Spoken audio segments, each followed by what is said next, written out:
Bienvenidos to Merendiando, part of Radio Luna Theater. Today we have a really special guest. After 2 years of not doing live podcasts, we have with us the one and only Santiago Guzmán. Santiago, you just finished your show at the Rutas Festival. How are you feeling? I'm feeling great. I'm feeling very, very happy. I was not expecting the run.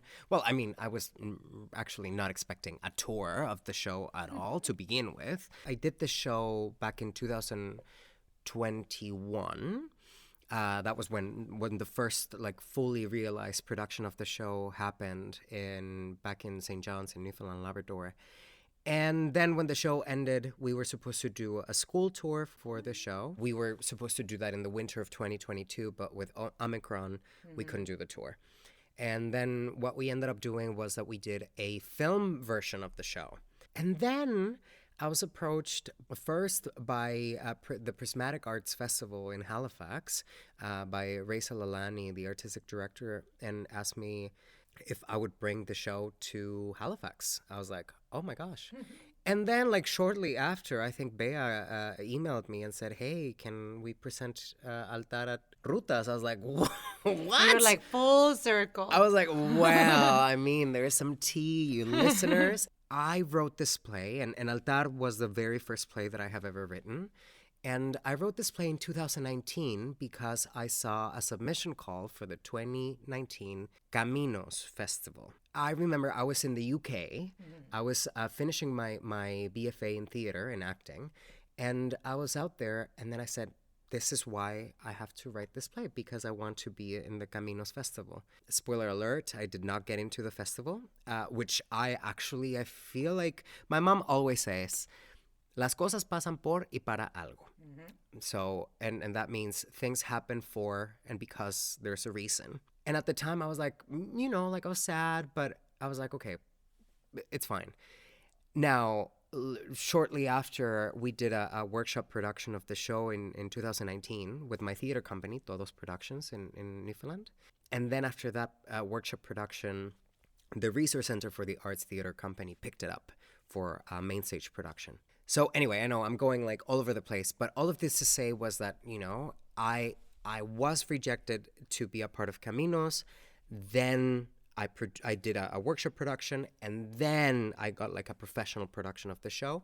And because of that professional production, I am here, at Rutas, which, as you said, it was a really full circle moment. And it feels so special because this is where I wanted to be.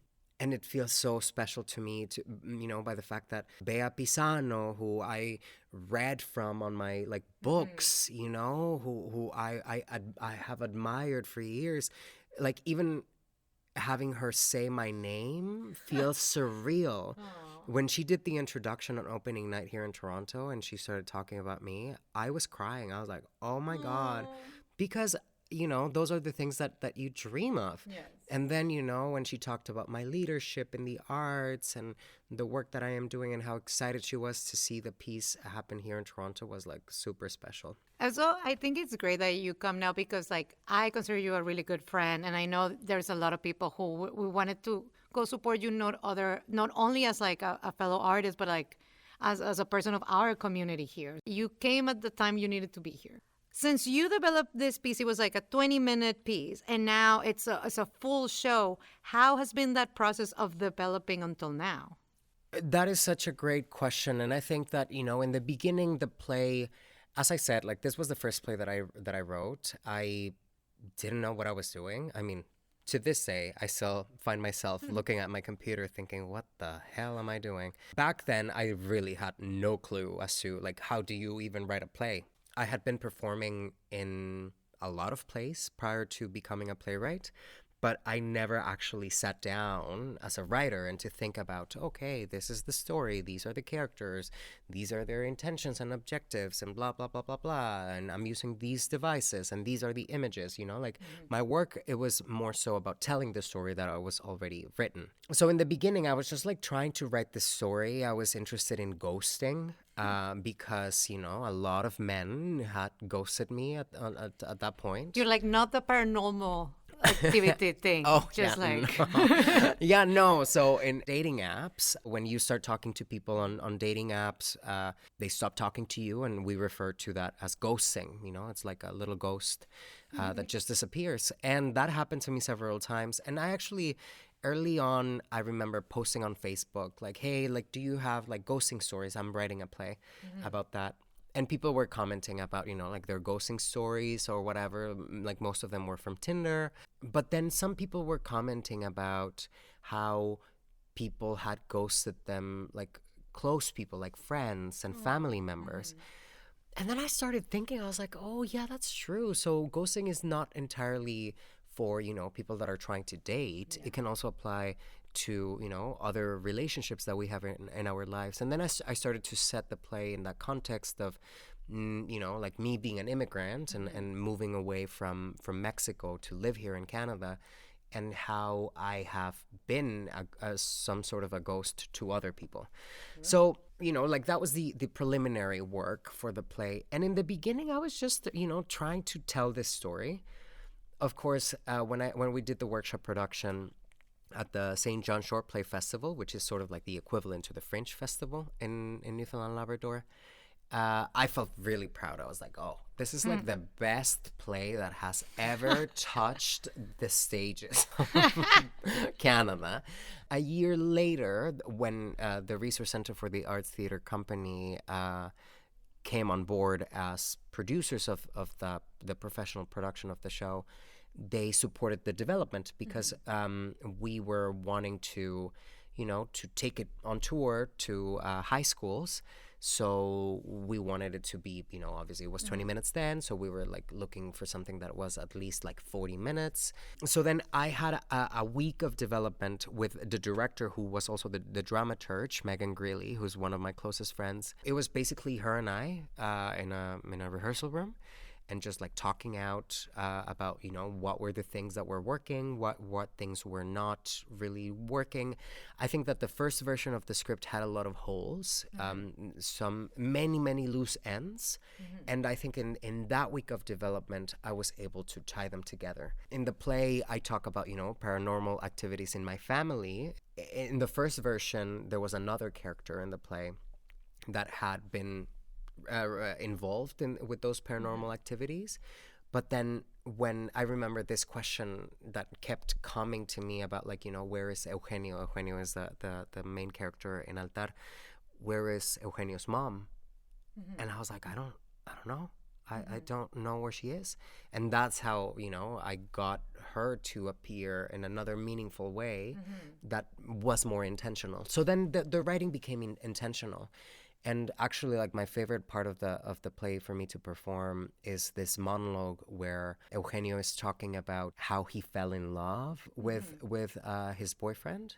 And that is my favorite thing. And it was because, again, a dramaturgical question that someone posed was, where is the love, for Eugenio? Like, in the beginning, the play was like so rooted in anger and frustration from Eugenio being heartbroken. But they were like, yeah, but we're craving to see, like, why he fell in love and why does it hurt so much. Yeah. So, I had to like paint that picture of like how special this relationship was. And to this day, that's my favorite thing to perform. So the process has been really interesting. And even, I have been rehearsing. I think this past time that I went into rehearsal was my 4th time rehearsing Altar. And there is always something new that I learn about the play and that I get to tighten a little bit more about the story, about the characters. And that's such a treat. Like, we usually do plays for a week, a weekend, maybe like, if you're so lucky, 3 weeks. But this play has been running for, like, I have been doing it since 2019. And every time I do it, I learn something new about it. And after watching it, I feel when you are having a little bit of back and forth with the audience, that always changes it. Like, how the audience reacts changes it every night. Well, let me tell you something. One of the things that I was like very nervous about was that, like, the audience, especially because, so the play is unapologetically Newfoundland and Labrador. Yeah. There's so many references about the community, the slang. And a thing that I was nervous of was how that slang was going to land, especially with the Toronto audience. Opening night was a beautiful, beautiful performance. Like I was nervous. I was really, really, and the thing was that usually the audiences have been very vocal. Yeah. And of course, for me, this play, because it's a one-person show, my scene partner is the audience. Yes. So imagine if you're doing a scene, or a play with your scene partner who's not responding to what you're giving them. Holy moly. I was like, there was a point in the performance that I was like, I don't think they like this. I was like, I don't think they're enjoying this. And seriously, I was like, oh my God. Then at the end of the show where I was like, okay, well, I need to finish the play. And when people, like I had, people were clapping and then I left the stage and then they kept clapping. I was shocked. So when I came back to the stage, I was like, really? I thought that you didn't like this. So that was opening night. Closing night, the audience was so loud, like they were like commenting, like they were like saying things. And that was so exciting to me because then that gave me room to play even more. I'm very playful in that play, but holy moly, when the audience was like so into it, I was like constantly checking in with them, and asking the questions about like, can I do this? Can I try this thing? And people would go like, yes! Or, like they would just like nod euphorically. So that is such an interesting thing that the show, the thing that I love about theater that is very different from film is that that play lives in that moment and you will never see it again. And that's the thing that I love about this play in particular, that I never know how the play is going to go. So we know that Altar, we think is a little bit or a lot based on your personal experience. We don't know. How do you find the balance between real life experience and creating an engaging narrative? First of all, I want to say that I am so talented and all of this was fiction. This never happened. I have never been ghosted in my life. I've been married for 30 years. Yes. I have one husband and 4 kids, 3 dogs, 1 pigeon. So it's funny because in 2019, when I wrote this play, I was curious about this ghosting idea. And I had a partner at the time. And then this person, as soon as I was like, okay, the end, and I closed my notebook, I realized that my boyfriend had ghosted me. I was like, oh my God. And I was like, did I just write my play, like my life into a play without even knowing? Of course, like when I was in the UK, he started ghosting me when I was abroad. And then when I came back to Canada, he was gone, completely gone. And the worst part of it all was that we were living in the same community. And sometimes, like he would drive past me. Of course, like that experience really helped me understand a lot about the stakes, and the hurt of the character. In the beginning, I was very specific. I talk a lot about this car in the play. And in the beginning, I actually did write that because of, like my boyfriend who had ghosted me. But then slowly I had to understand that what I was writing was ultimately fiction. Yeah. And that I had to take care of myself as a writer. Yes. So because there is one thing and there is this fine line where you put yourself on stage, but then there are some boundaries, right? And I do that to protect myself. So what I have done is that I create like some distance. So, like when I talk about that car, I've changed the color of the car. And that is such a simple thing to do, but like that really helped me because then it was not him. It was another guy, right? And then changing the name of the character. Like in the beginning, I think I probably started with Santiago, right? And then now the name of the character is Eugenio. And that sort of thing that I think I have done in which I created this world in that it's becoming fiction. Now, I do have to say that I feel like as a writer, my process, like I really have to write things that matter to me. Yes. If they're not interesting to me, I'm not going to write that play. I'm not going to do it. One of my mentors, Beatriz Pisano, if anybody knows who she is, she's amazing. She used to say when we were developing a show, she would be like, let's do this. And I would be like, but that's not true. And she's like, but that's true for the show. It doesn't need to be true for your life. Exactly. Well, you're writing another truth, right? And that's the thing that I find really exciting, where I can find or I can see myself in the piece, that is also not me. You know, that when you start creating those distances between you and the character and the world.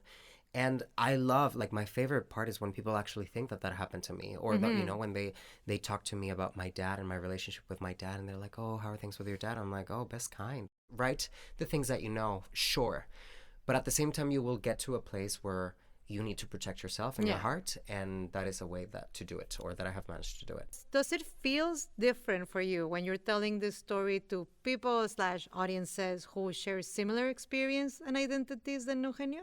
Like, is it different? Can you figure out when you're like, there's queer people in the audience, there's immigrants in the audience? Oh, great question. When I began writing this play, I talked to Carmen Aguirre. We talked about audiences, right? And we talked about what does it mean as a writer to write a play? Because, again, like, we write these things because we will have someone else see them, witness them, right?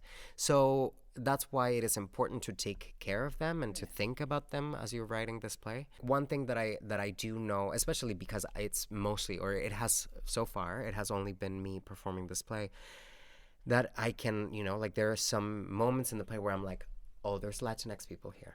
You know, especially when I make jokes in Spanish that land, I'm like, aha.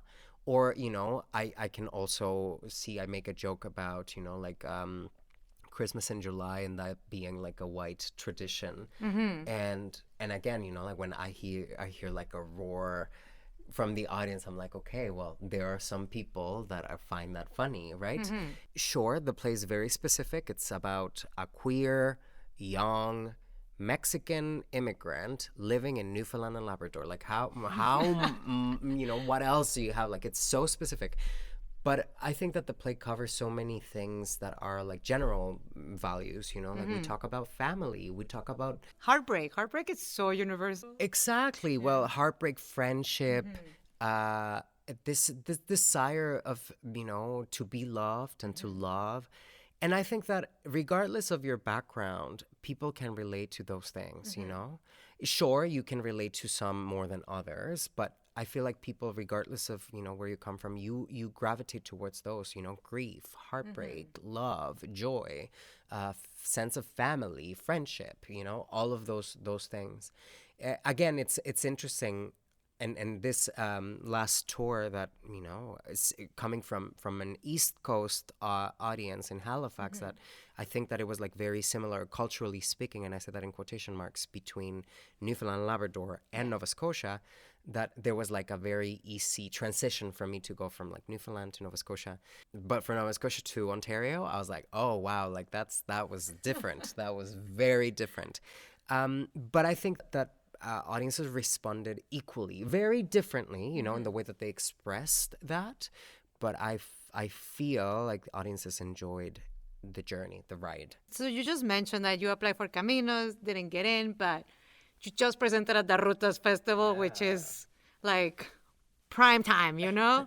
And with a line of international and like Canadian artists. So do you have any advice for new playwrights who might think that rejection is the end of the project? Because clearly it's not. No, not at all. I mean, I think that that's the thing. I feel like, okay, well, and we know this, and this is not a secret, but like artists get rejected like 80% of the time. We get ghosted by many grants, many auditions. Multiple auditioners. Yeah. Yes, of course. So being an artist is absolutely difficult. Especially because of that, because of rejection. Oh my God, like it's rare that you get a yes. Again, mi madre would say, las cosas pasan por y para algo. Things happen for and because there's a reason. So hold on to that. Sometimes you will not know in that moment and be like, oh, this happened because of this.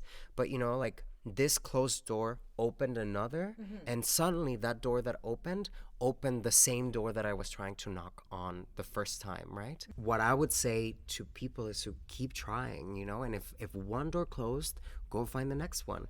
And the thing is, like, we as artists, we understand that, you know, and we can support each other. Like, we do that all the time, like, okay, maybe next time, talk to someone else before submitting your application to see if someone else can give you some more advice on how to strengthen your application. But I feel, and I actually learned that in high school, in my math class. I remember I wanted to be perfect.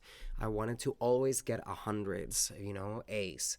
And I remember that my math teacher would look at me and say, but why? Why do you want that? And I was like, well, because I want to get 100 in this test. And she was like, but if you don't fail, how are you going to learn? And that really helped me understand that failure was a process of learning and growth. Wow, math class. Wow. Math class. I mean, of course, I have not touched numbers since then in high school. So don't ask me about equations now or fractions. But, it was so interesting. And that is something that I wish I had learned, or that I had clearer when I was in university, when I was in theater school. Because same thing. And I mean, that's a problem in institutions, and I'm not going to go there. But the way that we are taught in those systems where you have to worry about a grade, a number. But if you're worried about the learning, if you're really worried about what are you getting from this experience, I think that it changes entirely everything. Again, the institution is a problem. But that's the thing that I am trying to, or that I am more interested, as well as an educator for me, to move away from product-oriented practices where we are focusing in learning. Yeah. Sure, we are learning through product, but that doesn't mean that that's the goal. The goal is not to write perfection. It's process. Process is what matters. It's process. Yeah. Do you have any comfort thing you do if you get a rejection? Do you have something that you're like, I need to do this? Or I feel you just go through it, Santiago. I do go through it. Yeah. I do write a couple of letters on orange paper, and then I just crumple them. And no, a little altar. Just a little altar for that grant. Yeah. Well, actually, okay, I'm spilling some tea that maybe I shouldn't, but I'm going to. Anyway, because this is between us, friends. Yes. Lucia's editing, so anything. No. I mean, I don't care. But the day that I was opening that, my national tour of Altar, I got the rejection of the play being published. And it was so difficult because I was literally hours away from going into opening my tour, national tour, that the play got rejected from being published. One publisher. Yeah. At first, I was like, oh, it's because I'm not good, or because the play is not good. You go through all of the... But then I was like, but if the play was not worth it, it wouldn't be presented. You know? It wouldn't be, I wouldn't have the interest from these presenters outside of my own community. So I'm like, no, okay. But it was such an interesting polarity that I was literally in the middle, where one, I was doing really well with the tour, very excited about it. People were commenting about it. And then on the other end, I had been just rejected. Yeah. So I really sat in that moment, and I was like, whew, okay. And then, what did I do? I was like, okay, so how am I going to make this happen? And I started looking for other publishers. I know you. I was like, I know you. Well, I mean, the thing is, I won't stop. But I really admire that about you. And I always think sometimes when I'm in a low space, because I'm a person who's nothing matters, and then I don't care. And then it takes me a couple of days, and then I'll do it. But I always think sometimes of you being Santiago right now is searching 500 grants, applying to 1,000 million things. The way you go get things I think it's really inspiring for other artists. So I wrote Altar really because I was so tired that the only characters that I was playing were background or stereotypes. Yeah. And I wrote this play because I said, people are not giving me a chance. People don't know. They won't let me show them what I can do. So that's why Altar is a one-person show. Yeah. Because I said, I am going to write the best things that I can do. And I'm going to show you that I am funny and that I can be very melodramatic, right? So that I have range. Yeah. In 20 minutes, when I began writing this thing, I'm going to show you in 20 minutes that I have range and that I can do this. And I feel like this play, and I have always said this, that I have embraced playwriting as an act of rebellion. To me, that was the only way that I could show people what I was actually capable of doing. Yeah. But I was not willing to wait for someone to see me or to give me a yes. I was like, oh no, honey, I'm just gonna do it. I won't take no for an answer. In the most, positive and like dedicated way. But I think that that is very important. I feel like that has given me that hunger, and that desire of like figuring it out has led me to where I am today. If I had been discouraged by the rejection of Caminos in 2019, I wouldn't be here. Yeah. Right? So I am very proud and very happy. And I always say is, if Santiago did it, you can do it too. What is the most rewarding thing for you when you share Altar? Obviously, and again, I think that I've said this about the play, that my scene partner is the audience. So when I am on stage and I hear people react to it in the moment, there was one time that I actually kind of like added that into the play, because I the way that I delivered a line where I like made it sound as though Eugenio's dad was having an affair, and it was because an audience member went into oh no. And I remember hearing that from the audience and thinking, interesting.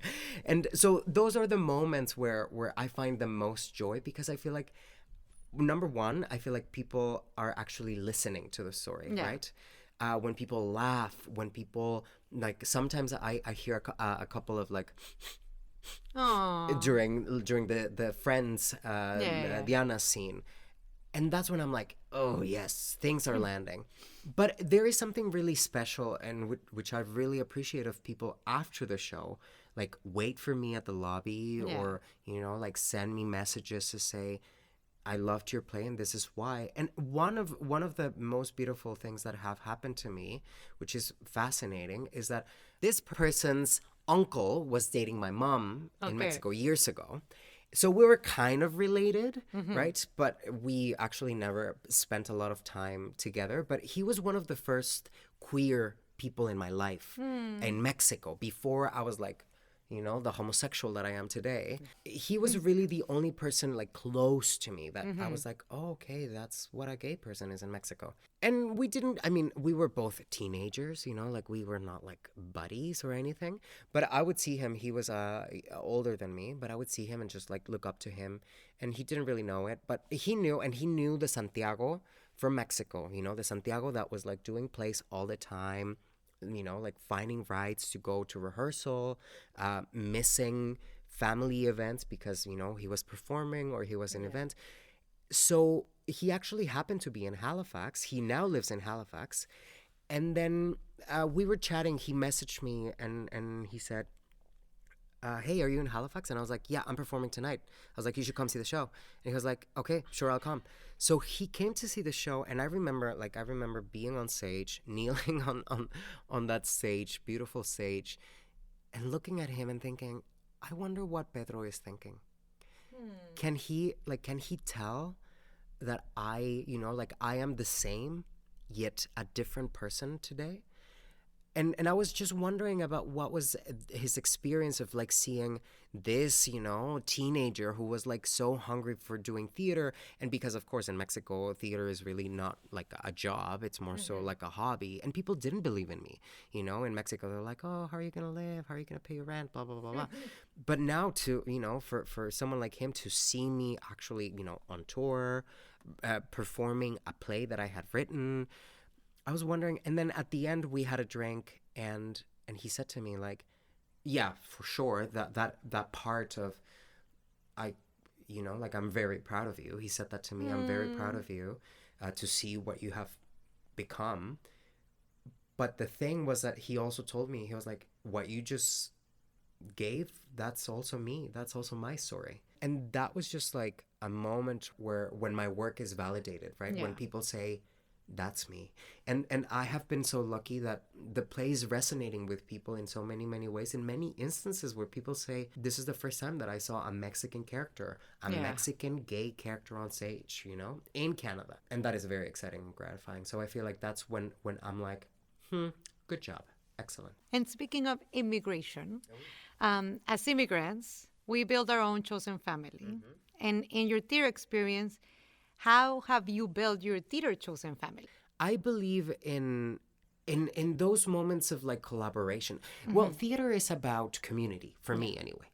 Theater is about, like we get together in a room and we figure it out. And then sometimes, it's like a family. Sometimes you argue, but you're still together there for like 2 more weeks. So Yeah. you need to figure that out. Either, you're not going to talk to each other for the rest of the engagement, or, in order to keep things moving along, or you figure it out. So when it comes to like theater, what I love is that people have believed in me. Yeah. And I wouldn't be where I am if people had not believed in me. And even when I was not the most capable to execute a thing, I directed my first professional play in 2019, right after I finished my BFA. Did I know what I was doing? Absolutely not. Absolutely not. And yet this person, Ruth Lawrence, who was the producer and the artistic director of a theater company in Newfoundland, White Rooster Theater, she said, "You're going to direct this play." And I said to her, I don't think I can do this. She was like, "Yep, you will figure it out." And, I got paid while I was trying to figure it out. And I really think about that model in terms of collaborating, but also in giving artists the opportunity to fail. Yeah. Giving the artist the opportunity to try things and to learn from that journey. So I work with a lot of people. I work with, I don't really have like one person that I collaborate with every single time. And it's because of that, because I like to share the goods. I like to get to, work and collaborate with others. But it is definitely, like I work with people that bring the best in me and that Yes. I know that I can bring the best in them. And in challenging ways and those ways that are exciting. Of course, I certainly gravitate towards people, that I do work well with, that I get along with. But yeah, I think that I don't have like a go-to person, but I do have a go-to people. I know because I am a big fan of you, that you have other projects going on. Most of them are connected to your identities, like being Mexican, being an immigrant, being queer. So why is it important for you to keep telling these stories? And also, what's next? Well, it is important to me because they never existed for me. And I think that, of course, right now I'm writing stories that are very close to my heart and that are very, like, that's why people think that these are autobiographical pieces, and it's not true. Like, I do happen to be queer, and I do happen to be Mexican, and I do happen to live in Newfoundland, but it is not me. It's not about, I believe that specificity brings universality, and that's why I really ground my place in something very, very specific. But again, my hope is that people can see in that specificity the universality and that they can resonate to those. Of course, I write things that I know best, being Mexican, being queer, and being a Newfoundland Labrador with those intersecting identities.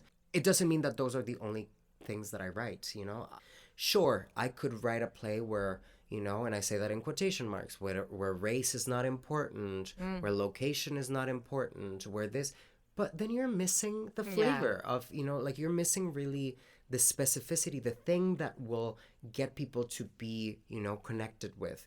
That's why I really like to be specific about my work. And those are the stories that are not happening in the mainstream in my community. So it is important to me to introduce my audiences in my community to notions that perhaps for them are not common, and just sort of like contribute to the diversity of the understanding of our province, but also our theater industry. It was never my intention to be a playwright, like I just wrote because I wanted to act. Now I am a playwright, like now I'm a playwright for hire, which is great. But anyway, so these plays I'm working on, I would say I'm gonna say three. One is right now it's titled Newfoundlanded. And it's a verbatim theater piece about immigrants and refugees across Newfoundland and Labrador. And I wanted to write, so actually, I began with the idea of this play around the same time that I was writing Altar. And the reason why I wanted it to be verbatim theater, it was because I felt that for me, I didn't have the lived experience or the knowledge to write a play about all immigrants and all refugees in such a wide community. And even with verbatim theater, I don't think that we can be, like so specific or so accurate. Like it won't be an accurate depiction of like every single individual in Newfoundland, it's a sample. But I felt like that was a way to do it, to approach that research work of getting to document these stories that have never heard before, because we see that a lot. We have seen that a lot of people that do not have these experiences and do not do the proper consultation to tell stories about us. And then all of a sudden they say, what do you mean Mexicans don't eat tacos every day? You're like, oh, honey. Strangely enough, I do eat tortillas every day. Me too. But it's not accurate. It's not accurate. If you're listening to this, it's not accurate. But you know what I mean? Yeah. It's those, like the nuance in what we are, the vastness of who we are. We interviewed over 30 people across Newfoundland and Labrador about their experiences. And then I got together with two other playwrights, Vanessa Cardoso Whalen and Nabila Qureshi. And between the three of us, we're writing this play. It has been a journey because it's such a big, humongous play. Yeah. So we're still figuring it out, but this is what we're doing. We are having a workshop production produced by Todos Productions, my theater company in Newfoundland. That is happening in November in a couple of weeks, so I really need to finish my draft. And I am working on another play. Right now it's called Juana, Juanita. And it's about an immigrant in Newfoundland and Labrador who does drag. And his mother rejects him and his drag when, this immigrant is actually inspired by his mother, who used to be a singer and was not allowed because of her husband. Part of the reason why I'm still in Toronto for the next 2 weeks is to finish those two drafts that I need to complete. And the last play that I am working on for the rest of this year, right now it's tentatively, no, it is called Stop. I have decided it. Just then. An exclusive for you, Radio Luna. Stop. It's called Stop, and it's about the game of Stop. Oh my God, yes. I was like, I think I've told you before. But Monica was a part of the workshop development for this play. That's why I brought you the candies, the pica fresas. Oh my God! I was like, well, I thought that you brought them because you knew that I loved them. Oh my God. Well, yeah, so this play is about these kids, one of them who is from Mexico and moves to Atlantic Canada and does not speak English. It's a TYA. And then, he meets two other Canadian kids and they're trying to communicate. But of course, there is a huge language barrier. So they, the Mexican kid shares a piece of Mexican candy, which happened to be spicy because we eat spicy Mexican candies. And these candies bring some magic to the play where the Canadian kids do things like speaking Spanish. I'm putting that to rest for a bit because I need to take care of another two. So anyway, that's what's up. So we're going to be back in the podcast for every show. Excellent. Every show you'll be back. Here I am. You know where to find me. So we're coming to an end, so we have a couple of questions left. So Rutas was born out of the desire to bring arts from across the Americas to Toronto, to encounter new perspectives, voices, and ideas, and to engage in conversations about art and human rights. What conversations or engagement do you hope Altar brought to our audiences? I just hope that people see that immigrants are also in rural places. I think that's a thing that I really wanted to contribute. And when I engage in national discourse, I am very interested in letting people outside of our community to see that Newfoundland is not white. It's not only about the white fishermen. There is diversity and diverse communities in Newfoundland that are part of Newfoundland. So I guess what I wanted to do was to share that and to say, this is what another side of Canada also looks like. That is not this stereotype. Every episode, we ask our current guest to pose a question to the next guest so we can keep the conversation going across practices and across borders. Your question comes from Swat from Teatro Línea de Sombra, and it's this. What do you do when you're not working? Which is really hard for Santi because Santi loves to work. I am always working. Yeah, right after this, I'm going to go to work. I'm working right now, and then I'm going to work, and then later I'm going to work. And I'm going to work. Yeah. And sometimes I sleep, but mostly I work. And in my dreams, I work. Oh, I do. Sometimes I answer emails in my dreams. It's wild. It's wild.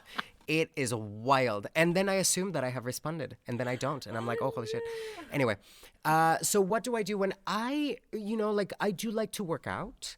And that is just giving me a time, like it forces me to connect with my body. Mm-hmm. And it's not an intense workout or anything. It's just like a little moment in my day, like an hour or so, for me to just say like, oh, this is my body. This is my instrument. And, helps me wake up and helps me also like, it forces me to move away from my cell phone, from my computer, and then it stops me from answering emails. Though I am very famous for answering emails while I'm at the gym. So I try my very best. But yeah, working out is a thing that I do when I am not working. And the question that I have for the next guest would be, how have you failed in your artistic process that has taught you something? And we did it! Our only live interview of the season. Literally, yeah, Santiago was only for you because we love you. Big fans. So thank you so much for being here with us live. I love you both. Thank you. Yay! We're speaking from Takaronto. This is the traditional territory of the Haudenosaunee, the Anishinaabe, the Wendat, and Mississaugas of the Credit. This land is covered by the District 1 Spoon Wampum and Treaty 13, also known as the Toronto Purchase. At Aluna, we remember that people can begin to heal when they are hurt. We are committed to artful participation in disagreements. We are committed to unsettling ourselves towards connection, respect, and justice for all people who now live in this city, which has been a meeting place since time immemorial. Radio Luna Teatro is supported by Aluna Theatre with support from the Toronto Arts Council, the Ontario Arts Council, the Canada Council for the Arts, the Department of Canadian Heritage, and TD Bank. Aluna Theatre is Beatriz Pisano and Trevor Shellness. Radio Luna Teatro is produced by Mónica Garrido y Lucía Linares. For more about Aluna Theatre, visit us at alunatheatre.ca, follow at Aluna Theatre on Twitter or Instagram, or like us on Facebook.